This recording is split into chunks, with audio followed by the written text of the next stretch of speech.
మాట్లాడుతూ ఆయన నోటీసులు చూపించారు సార్. ఆయనకి ఇచ్చింది కాకుండా మొత్తం వాళ్ళ కార్యకర్తలకి నాయకులకి ఇచ్చిన నోటీసులు చూపిస్తున్నారు. అదే నేను అడిగేది, ఏమిచ్చారు? యాక్ట్ ఆఫ్ 30 ఉంది, మీరు వైలేట్ చేయొద్దండి, గుమ్మికూడొద్దండి, గుంపులుగా వస్తే రెండు పక్కల మనుషులు వస్తే క్లాష్ అవుతాయి, లా అండ్ ఆర్డర్ ప్రాబ్లమ్స్ అని చెప్పారు. అది వాళ్ళకి ఇచ్చిన నోటీస్. దాన్ని పట్టుకొని నాకు నోటీస్ ఇచ్చారని చెప్తే దానికంటే ఏం కావాలండి? ఈయన నోటీస్ ఇచ్చారు, అదే నేను అడిగింది. నీకు నోటీస్ ఇచ్చారా? పోవద్దన్నారా? ఎవడన్నా చెప్పారా నీకు వచ్చి నిన్ను వెంకటేశ్వర స్వామి టెంపుల్కి పోనేమని చెప్పారా?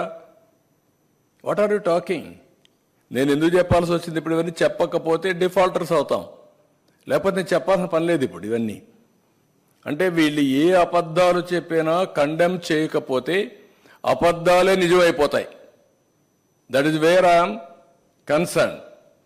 ఒక ముఖ్యమంత్రిగా చెప్తున్నాను, మీరు చేసే తప్పని 100 సార్లు చెప్తున్నాను. పదే ఆ అబద్ధాలనే మళ్ళా తిరిగి వల్లిస్తున్నారు. ఇది మంచి సాంప్రదాయం కాదంటాను. ప్రజలను ఆలోచించమంటున్నారు. ఒక్కొక్కసారి తప్పు జరుగుతుంది.